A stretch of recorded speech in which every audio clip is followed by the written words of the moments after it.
Salut tout le monde, c'est Silver du Manoir des Geeks. On se retrouve aujourd'hui pour une vidéo Marvel Champions et on va passer en revue de nouveaux packs que j'ai créés pour le jeu. Dans cette vidéo, nous allons voir donc le deuxième pack Scarlet Spider, le Chacal. On se retrouve tout de suite pour les cartes. On va passer maintenant sur le deuxième pack qui était sorti sur Scarlet Spider. Ben Reilly, alors deux mots là-dessus. Le Ben Reilly que j'ai fait, c'est un Ben Reilly, j'ai voulu le différencier. Alors, tous les personnages du Spider-Verse ont quasiment toujours des cartes identiques. Il y a toujours un sens d'araignée, il y a toujours des lance-toiles, parfois il y a un grappin. Et il y a un soin, en général, et vous avez des événements d'attaque et des événements de contre, qui vont varier, c'est pas toujours les mêmes. Mais voilà, je voulais créer des personnages polyvalents qui puissent s'adapter à chaque affinité. Je voulais pas créer des persos qui soient drivés par une affinité. Même s'il y en a certains, il vaut mieux les jouer dans une affinité que dans l'autre, ça ne t'empêche pas de les jouer dans une autre affinité. Scarlet Spider, faut savoir, c'est Ben Reilly, c'est un clone de Peter Parker, c'est la même chose que Spider-Man.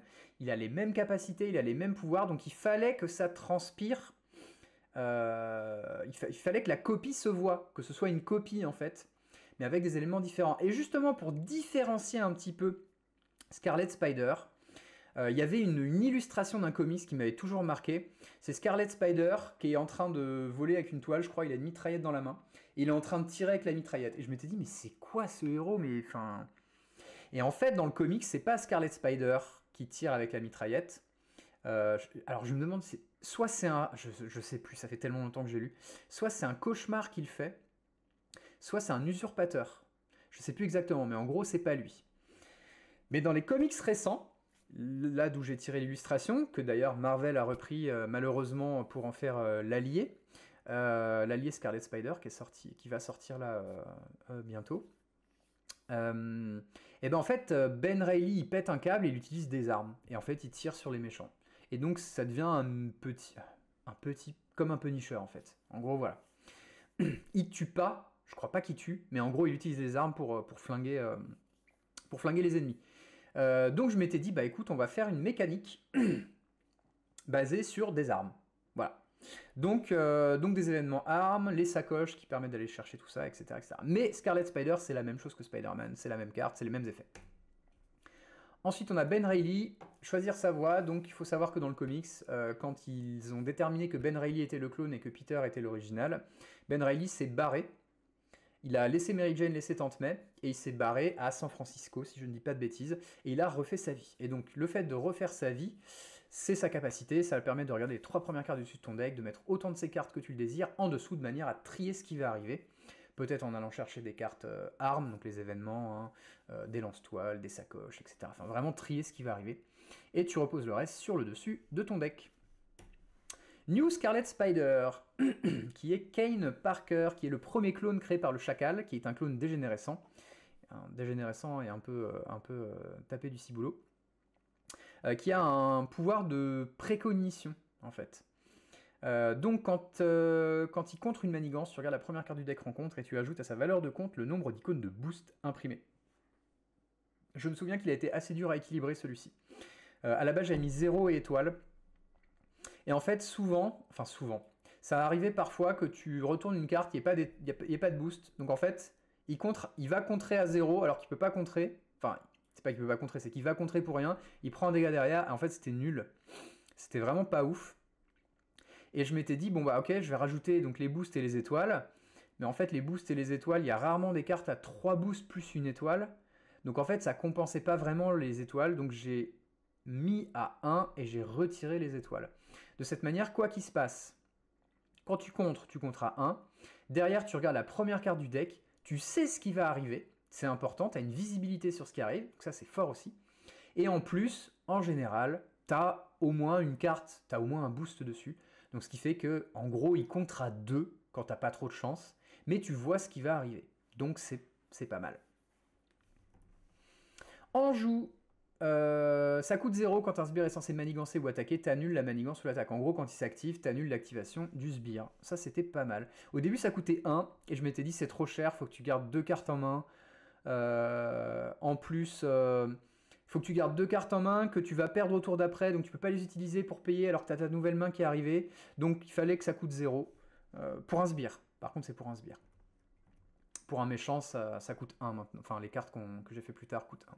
L'essence d'araignée améliorée, c'est les deux mêmes qu'il y a avec Spider-Man. C'est un événement, et du coup, t'annules les effets une fois révélés. Alors ça, c'est un truc que j'ai trouvé, que j'ai pas trouvé fou en termes de traduction, de mécanique de jeu. Le sens d'araignée de Spider-Man, je trouve que c'est complètement raté, en fait. Le méchant attaque, tu pioches une carte. Le méchant attaque, tu pioches une carte. Je vais avoir une ressource. Waouh. D'accord. Mais je me fais attaquer derrière, je prends les dégâts. Donc le sens d'araignée, là, pas ouf. Par contre, si tu pioches le sens d'araignée amélioré, l'essence d'araignée améliorée, là, ça devient rentable. Mais du coup, t'as potentiellement que 2 cartes dans ton deck, quoi.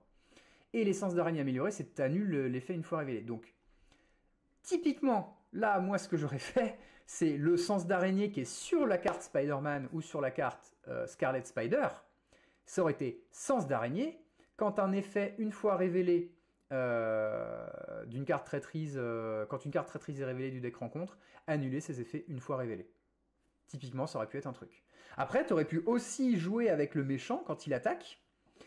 Sens d'araignée, quand il attaque, tu dépenses une ressource machin pour, ou plusieurs ressources pour, quand il t'attaque toi, en gros, t'annules l'attaque. Ça aurait été trop fort. Ou t'annules la carte de boost, mais du coup tu prends des dégâts. Et le sens d'araignée, franchement, c'est pas facile à retranscrire dans le jeu sans être trop fort non plus. Mais je le trouve pas terrible, quoi. Ça j'aime bien, ça j'aime beaucoup. Mais c'est pas la capacité de base du personnage. Donc c'est un petit peu dommage. Solution définitive, alors là j'ai pas retiré l'onomatopée. C'est pas très beau. C'est une explosion, ça se voit pas beaucoup, mais là il y avait trop de boulot et je l'ai laissé, j'ai fait bah tant pis. Et en plus elle est même pas en entier. Donc voilà. Je crois, si je dis pas de bêtises,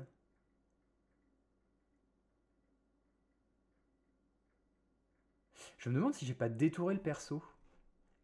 Si c'est pas un autre fond que j'ai mis. Je vais regarder. Je vais regarder parce que ça me paraît... Ah putain non, je les ai pas là les cartes, je peux pas regarder. Merde, bon tant pis. C'est peut-être un autre fond. J'ai peut-être détouré le perso. Et j'ai mis un autre fond avec une explosion, histoire de faire vraiment solution définitive. Donc là, tu détruis un sbire non unique. C'est la première fois qu'il y a le mot détruire. Peut-être que j'aurais dû mettre défausser un sbire non unique, mais dans le terme détruire, le sbire est vaincu. Quand tu détruis un sbire, le sbire est vaincu, ce qui fait que ça active le hall des héros, etc. etc. J'ai changé après de vocabulaire. J'ai ajouté après le sbire est vaincu. Défausser un sbire, ce sbire est vaincu. Voilà. Détruisez le sbire est vaincu, c'est clair. Défausser un sbire, le sbire n'est pas vaincu, il est juste défaussé, il n'a pas été battu physiquement. Par contre, défausser un sbire, il est vaincu, là, du coup, ça fonctionne. La pluie de balles, donc justement, cette fameuse couverture de comics. À distance, pour 3, tu colles 6, si tu as payé avec du jaune, tu désorientes un ennemi. Évidemment que tu vas payer avec du jaune, parce que pour 3, faire 6... Alors, pour 3, faire 6 sur un événement d'attaque, c'est pas mal. Hein. Pour 1, tu fais 2, c'est la moyenne, hein, c'est la base. Par contre, c'est censé être son gros événement d'attaque. Quand un Spider-Man pour 3, tu fais 8, là pour 3, tu fais 6. C'est pas fou. Mais si tu payes avec du jeu, tu désorientes. Et donc là, ça devient très intéressant quand tu attaques le méchant. Il en a 3. Ensuite, il y a Elizabethine, donc c'est ça, plus ou moins, c'est son love interest. Hein. Alors, faut savoir qu'Elizabethine, elle a une petite histoire. Elle a tué son ancien mari parce qu'il abusait d'elle. Et donc, c'est sous l'identité Elizabeth Tin qu'elle a tué quelqu'un et elle a changé d'identité. Il y a eu une enquête, etc. Et elle a changé d'identité et elle s'appelle maintenant Janine Godby. Voilà, bon, c'était la petite histoire du comics. Les lance-toiles, on en a 2, il n'y a rien à dire dessus. Les sacoches, 3 jetons munitions, tu retires un jeton, tu l'inclines, tu vas chercher dans ton deck un événement arme et tu l'ajoutes à ta main. Les événements armes étant enjou, solution définitive et pluie de balles. Donc en fait, tu as 2, 4, 5, 6, 7, tu as 7 cartes à aller chercher. Et la capacité de Elizabeth Tin, ça te permet de remélanger des cartes de ta défausse dans ton deck. Donc quand tu arrives à un deck assez court, tu vas chercher une arme que tu remets dedans, que tu peux soit repiocher, soit que tu peux aller chercher du coup avec tes sacoches. Même quand ton deck est plein. Ça c'est plutôt pas mal. On a terminé Scarlet Spider. L'obligation et le Némésis. Paf. Damn. Ah merde, j'ai pas pris la bonne fenêtre.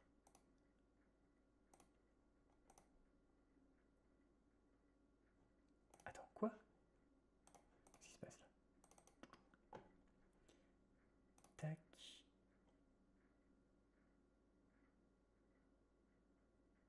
Bah. Merde. Il s'est passé un truc. Il s'est passé un truc. Il faut que je rouvre.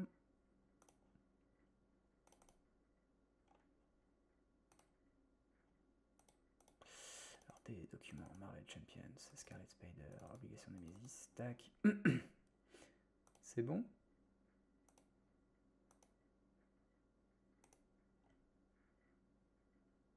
Attends, c'est quoi ce délire?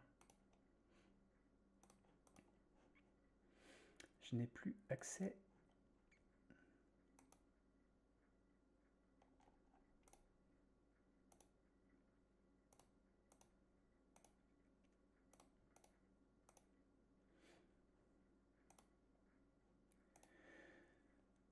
Pourquoi il me sélectionne l'explorateur? C'est bizarre ça. Si.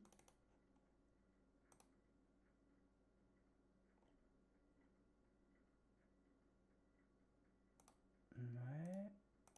Ouais.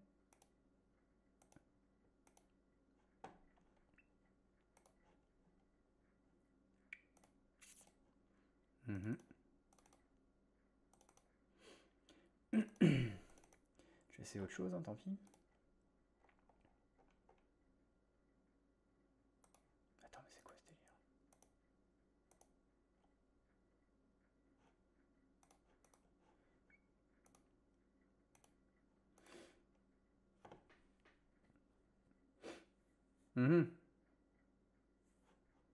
Ok.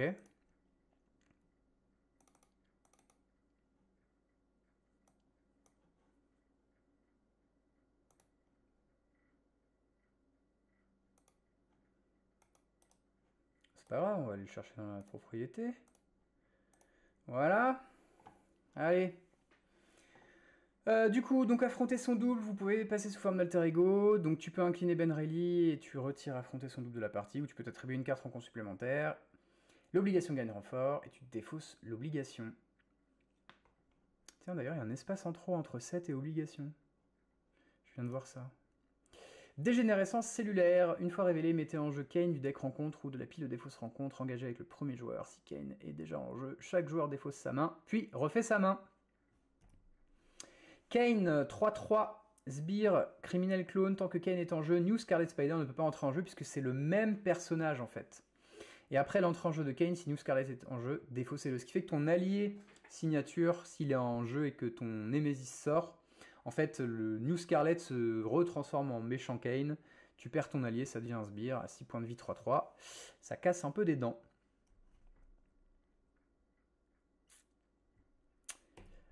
Combat fratricide, donc là on a les trois, hein. On a Peter Parker, donc l'original, on a Kain au milieu, le clone, le premier clone, et on a Ben Reilly, le clone réussi entre guillemets. Une fois révélé, placez X menaces sur la manigance principale, X est égal au nombre de fois que le trait le plus présent parmi vos cartes se répète. Typiquement, si vous avez plein de Web Warriors, si vous avez 4 Web Warriors et que c'est le trait le plus grand, bah vous mettez 4 menaces sur la manigance. Si c'est, je dis n'importe quoi, mais individu, vous en avez 2, bah c'est 2.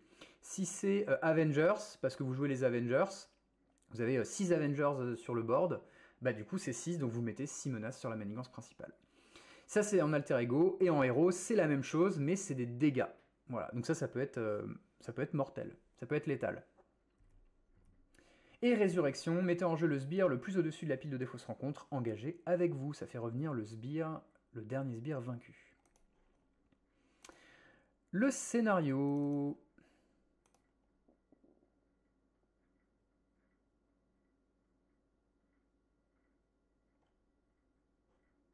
En fait, il se fout de ma gueule.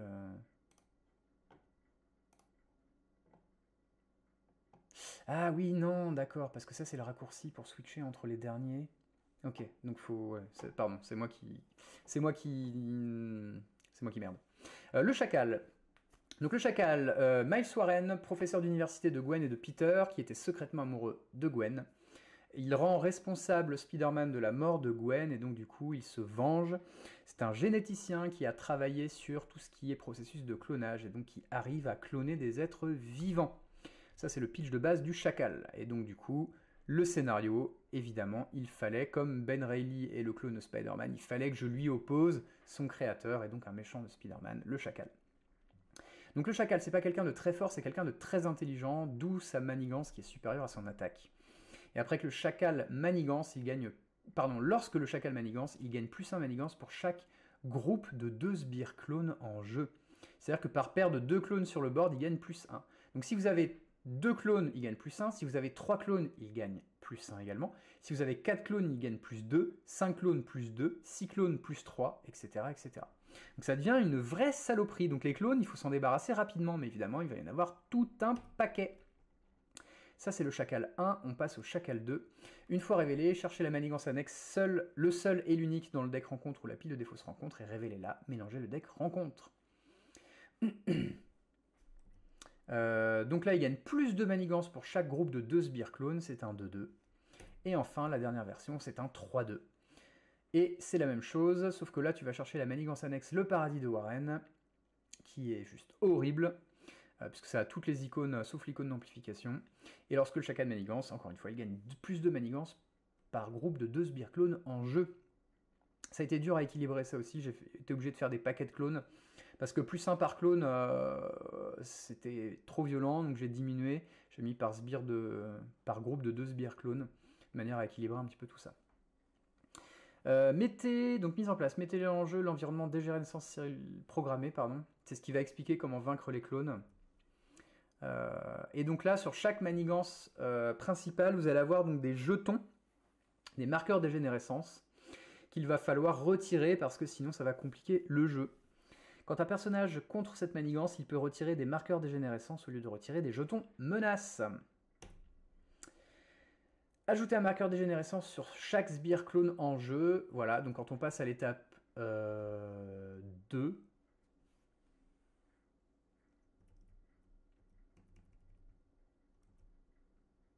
tu ajoutes donc un sbire, tu ajoutes un marqueur de dégénérescence sur chaque sbire clone en jeu. Tu avances au stade 2B, ça remet des marqueurs de dégénérescence sur la manigance principale, ça transfère ceux de la précédente manigance en plus. donc voilà. Ça se stack énormément. Et donc ça n'augure rien de bon pour la suite. Quand un personnage contre cette manigance, il peut retirer des marqueurs de dégénérescence au lieu de retirer des jetons de menace. C'est toujours la même chose. Attribuer jusqu'à 2 marqueurs de dégénérescence de l'étape 2B à chaque sbire clone en jeu. Pour chaque marqueur restant dans l'ordre des joueurs, un joueur met la première carte de son deck face cachée devant lui en tant que sbire clone raté ayant 1 manigance, 1 attaque, 2 points de vie engagés avec lui. Et une boîte de texte vide évidemment, mais je n'avais plus la place de le mettre. Donc je ne l'ai pas mis. Désorienter chaque héros et sonner chaque alter ego. Si ce stade est achevé, les joueurs perdent la partie. En gros, les jetons dégénérescence, c'est des jetons qui vont faire que le clone va rester en jeu. Et il faut virer les jetons de dégénérescence pour pouvoir dégager du coup les sbires. Ça m'est déjà arrivé de mourir à cause de ça. Quand tu passes de l'étape 2 à 3, en fait, t'as pas eu le temps de contrer assez de jetons de dégénérescence. Du coup, tes clones en ont un paquet. Et tous les jetons que t'as pas pu retirer, ça te fait des clones. Donc t'as 5 ou 6 sbires devant toi qui ont 1, mais ça suffit à kill derrière, quoi. Donc un sbire clone ne peut pas quitter le jeu tant qu'il possède un ou plusieurs marqueurs de dégénérescence, même s'il n'a plus de points de vie, c'est important. À la fin du tour du méchant, si un sbire clone n'a plus de points de vie, retirez-lui un marqueur de dégénérescence.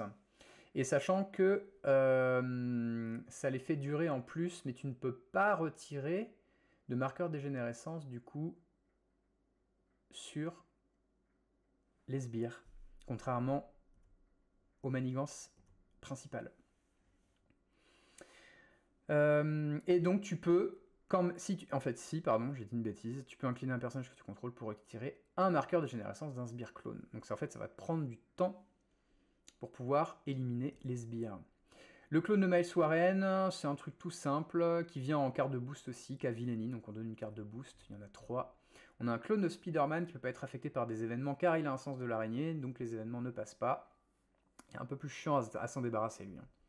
Il y en a 3 également. Le clone de Gwen Stacy, qui ralentit énormément le joueur. Pas de manigance, pas d'attaque. Elle ne peut donc pas manigancer et pas attaquer. Quand il y a un trait, c'est impossible. Donc même si vous lui attribuez une carte de boost, attribuer une carte de boost à tous les sbires en jeu, tu peux lui attribuer une carte de boost, mais elle ne va jamais s'activer. Donc la carte de boost, elle est perdue. Elle va rester là jusqu'à la fin de la game. Cette carte entre jeu avec 2 marqueurs temps, elle ne peut pas quitter le jeu tant qu'elle possède des marqueurs temps. Le héros engagé ne peut pas utiliser son pouvoir de base de contre, et tu peux incliner le héros engagé pour retirer un marqueur de temps. Elle n'a pas de point de vie, ce qui fait que, techniquement, quand elle arrive en jeu, elle doit quitter le jeu. Sauf qu'elle arrive avec 2 marqueurs temps, et qu'elle ne peut pas quitter le jeu tant qu'elle n'a pas de marqueur temps. Donc, à partir du moment où tu vas virer les 2 marqueurs temps, boum, elle va quitter le jeu immédiatement. Et elle est mise en jeu aussi en boost. Pour Gwen, une fois révélée, placez 4 menaces sur expérimentation illégale si cette manigance est en jeu. Placez 3 menaces sur ramener les morts si cette manigance est en jeu. Placez 2 menaces sur la conspiration des clones si cette manigance est en jeu. C'est une carte qui va booster la manigance principale, mais en fonction de ton stade, c'est l'inverse de ce qui devrait se passer. C'est-à-dire que si tu es en début de partie, ça va énormément s'accélérer. Si tu es en milieu de partie, ça va un petit peu s'accélérer. Et si tu es en fin de partie sur la dernière manigance, parce que tu en as chié comme c'est pas possible, ça va un tout petit peu s'accélérer, mais ça laisse quand même une petite marge de manœuvre pour éviter de te kill juste sur ça, quoi. Matière première, attribue une carte de rencontre à chaque joueur. Clone en action, chaque sbire clone engagé avec vous s'active. Si aucun sbire clone est engagé avec vous, défaussez des cartes du dessus du deck rencontre jusqu'à défausser un sbire clone. Ce sbire vous engage, rien de spécial avec ça. Vous êtes désorienté, passez sous forme d'alter ego. Mort d'un clone, une fois révélé péril, résolvez cette carte, donc sans consulter les autres joueurs, défausser un allié en jeu. Donc là, ça peut semer un peu la discorde entre les joueurs. C'est le but. Mais je vous rappelle qu'on joue pour s'amuser. Donc même si votre pote il fait un truc qui fait un petit peu chier, c'est pas grave.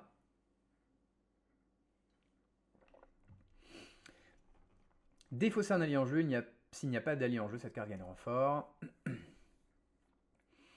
Folie scientifique. Alors j'aime beaucoup cette carte. Ça a été un peu technique pareil à worder.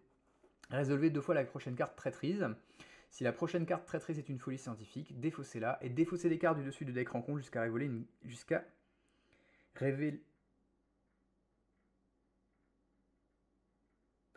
Je vais pas y arriver, jusqu'à révéler une carte traîtrise tout simplement, et tu résous cette nouvelle carte traîtrise, mais 2 fois celle-là. Il y en a 2. Revenu à la vie, vous êtes désorienté, défaussez une carte de votre main. Alors, contrairement... C'est ça, là tu passes sous forme d'alter ego, là tu te meules en plus. Clonage, et donc là c'est le côté un peu, l'aspect un peu rigolo du coup du set de rencontre, c'est qu'en fait tu vas te créer des clones avec tes cartes. Donc un peu à la manière d'Ultron. Tu vas prendre la première carte de ton deck, tu vas la poser.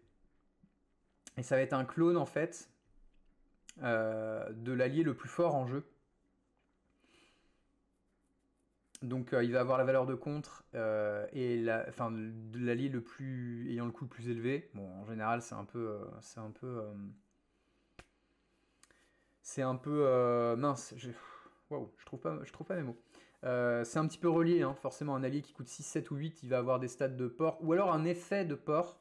Dans ces cas-là, il vaut mieux qu'il ait un effet de port, parce que du coup, les stats seront moins fortes pour le clone.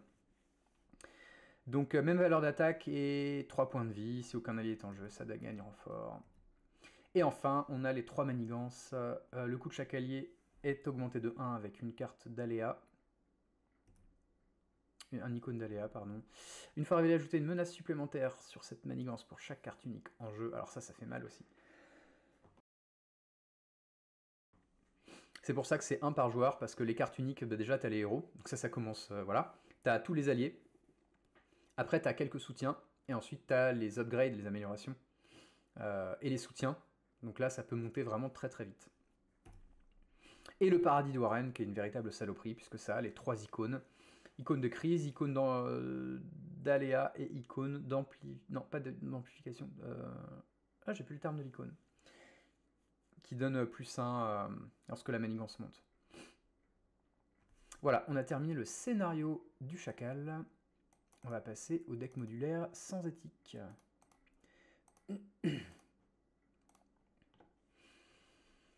Donc on est sur un set modulaire de scientifiques fous qui fait ça dans des labos clandestins, dans des sous-sols, etc. Une fois révélé, attribuez une carte rencontre à chaque joueur, avec en plus une carte rencontre en bonus. Ensuite, on va avoir des aberrations vivantes. Je suis hyper content d'avoir trouvé cette illustration. Alors, de mémoire, c'est le patron de Roxxon, si je dis pas de bêtises, qui se transforme. J'ai plus son nom. Mais voilà, donc on en a fait une sorte d'aberration dégueulasse, qui est liée à des expérimentations scientifiques. C'est un 0 avec étoile en attaque, 4 points de vie. Quand l'aberration attaque, défaussez la première carte de votre deck. L'aberration gagne attaque X jusqu'à la fin du round, X étant le coût de la carte défaussée. Sachant que 0, quand il manigance, bah, il manigance pas, sauf s'il gagne une carte de boost. Et du coup, là, à ce moment-là, il manigance à 0 plus boost. Un laboratoire clandestin, résolvez la carte traîtrise la plus au-dessus de la pile de rencontres. S'il n'y a pas de carte traîtrise, placez 2 menaces sur la manigance principale. Alors là, c'est très rigolo parce qu'une fois, c'est sorti avec une folie scientifique. Du coup, tu résous la folie scientifique qui dit que tu résous la prochaine traîtrise 2 fois si... non, pas si, c'est tu résous la prochaine traîtrise 2 fois. Du coup, la chaîne, faut garder l'esprit un petit peu alerte pour suivre un peu tout ça et pouvoir retenir ce qu'il faut faire. Et des modifications génétiques, voilà. Pareil, très content de l'illustration que j'ai trouvée. Donc c'est une amélioration qui augmente un sbire, plus 1 et plus 2 points de vie. Et il y en a 2. Voilà. On a terminé le premier pack modulaire, le deuxième pack modulaire, accident de parcours.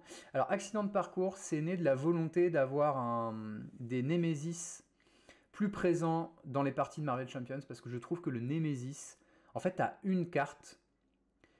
Alors c'est pas tout à fait exact en termes de statistiques, mais en gros, t'as une chance sur 2 quand la carte elle sort, soit ton Némésis il sort, soit elle part en boost. En gros, au début d'une partie, c'est ça. Après, c'est pas ça, parce que les stats, c'est le nombre de cartes qui restent, etc. Enfin bref. Mais t'as peu de chances au final que ton Némésis il sorte, et c'est vraiment dommage. Parce que t'as des scénarios où t'as envie que ton Némésis sorte, parce que le scénario est pas forcément très compliqué, ou très difficile, et du coup tu dis bah le Némésis je le vois quasiment pas, donc ce serait cool de le voir et tout. Je suis peut-être le seul à vouloir voir mon Némésis, hein. Peut-être que les autres joueurs ils disent mais non, mais le Némésis qui reste dans la boîte je veux pas le voir et tout, hein. C'est vrai que c'est pas fou, t'as des Némésis qui kill, hein. Le vautour coup rapide à 3 ça peut killer, t'as aussi le Némésis de Captain America qui est juste insane, qui peut kill aussi, le Némésis de Groot, enfin bref. Donc là c'était vraiment pour jouer avec les cartes de Némésis sans avoir tout le set de Némésis qui arrivait. Donc pour chaque set de Némésis de côté, prenez au hasard une carte de ce set et mélangez-la dans le deck rencontre. Donc là en fait, dès le début quand ça sort, tu piques une carte Némésis à chaque joueur, tu mélanges dans le deck rencontre et tu sais pas ce qu'il y a dedans. Et ça c'est très intéressant. Il était là. Une fois révélé, mettez en jeu votre sbire Némésis mis de côté, engagé avec vous. Là, ça ne fait proquer que ton Némésis. C'est tout. La manigance, elle reste dans le tas à côté, les autres cartes restent dans le tas à côté.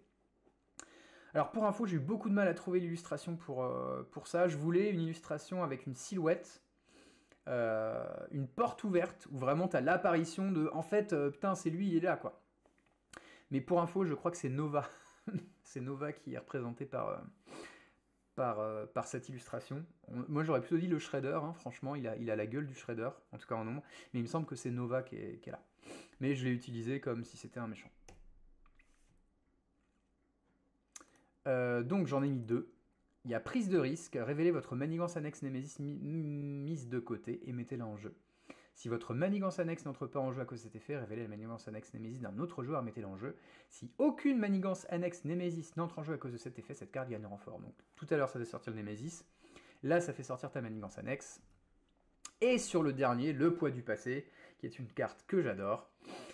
Tu mélanges dans le deck rencontre chaque set Némésis mis de côté de la pile et la pile de défausse rencontre. Donc en fait, tu recomposes le deck intégralement, le deck rencontre. Tu places un pion accélération sur la manigance principale et cet effet ne peut pas être annulé. Donc même le sens d'araignée de Spider-Man ne peut rien faire contre ça. Ça, en fait, pourquoi tu places un pion accélération? Parce que tu vas remélanger la défausse dans le deck. Tu vas ajouter tous les packs de Némésis. Donc si tu joues à 4, tu rajoutes 20 cartes dans le deck.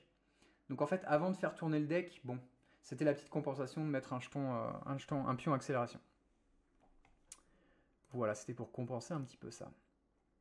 Et le deck modulaire sécurité privée, que j'aime beaucoup aussi, qui est bien casse-couille celui-là. Je le joue quasiment jamais à sécurité privée, c'est beaucoup trop fort. Après, il y a des joueurs qui aiment se faire mal et qui aiment le challenge. Sécurité privée, les gars, celui-ci c'est pour vous. J'ai toujours aimé les 7 Nemesis, c'était une super idée pour les exploiter davantage. Ouais, en fait, tu vois, le standard 3 qui est sorti. Alors, je teste toujours les sets que je fais et les héros que je fais, toujours de la même manière, toujours avec le set standard 1. Je le teste toujours avec celui-ci. Parce que les premiers héros ont été créés pour le set standard 1. Enfin, il y a des effets, etc. C'est du standard 1, donc je teste toujours avec du standard 1. Mais quand je joue toujours avec le standard 3. Parce que le standard 3, il permet justement de faire... Tu sais que ton Nemesis, il va arriver. Tu sais pas quand, mais tu sais qu'il va arriver. Et ça, c'est bien. Tu as une certitude, mais tu sais pas quand est-ce que ça va arriver. Donc ça ajoute un peu d'aléatoire, mais tu sais pas quand. Contrairement au premier où bah, tu sais pas s'il va venir. Donc ouais, là c'était vraiment essayer de redesigner, de recréer un set modulaire pour pouvoir justement jouer un peu avec ces sets de Nemesis. Un peu plus en tout cas avec ces sets de Nemesis. Donc la valeur de contre de chaque personnage diminue de 1, évidemment, il y a des caméras partout, donc tu peux pas faire ce que tu veux dans le repère du méchant. Repérer. Interruption de héros, inclinez votre héros pour annuler les effets une fois révélés de cette carte traîtrise. Une fois révélée, la valeur de contre et d'attaque de chacun de vos personnages est diminuée de 1 jusqu'à la fin du prochain round. Donc quand tu joues bleu, typiquement tu vas incliner ton héros, hein, parce que du coup sinon tous tes autres alliés, bah, ça devient du 1 quoi. Enfin non, c'est diminué de 1. Donc c'est pas très rentable de les blesser pour ça. Donc tu vas privilégier l'inclinaison de ton héros. Il y a 2 repérés, il y a 2 archivages de données. Voilà, c'est archivage de données qui est... Cette carte est horrible. Pour tous les personnages qui ont des cartes de mise en place qui vont soit être défaussés par des effets de carte traîtrise, soit qui vont pas rester en jeu de manière permanente, typiquement des lance-toiles, l'héritage de Walter, etc. Et elles sont retirées de la partie, c'est-à-dire qu'elles ne vont pas dans ta défausse, elles sont mises de côté sur la table et tu touches plus jusqu'à la fin de la game. Donc ça c'est vraiment terrible. Et il y en a 2. On en a terminé avec la review de ce pack, j'espère que la vidéo vous a plu, si c'est le cas n'hésitez pas à mettre un petit pouce, ça fait extrêmement plaisir. J'attends vos retours dans les commentaires, que ce soit sur le set de héros ou sur le pack rencontre, et je vous donne rendez-vous dans une prochaine vidéo sur la chaîne du Manoir des Geeks. A très bientôt, salut salut!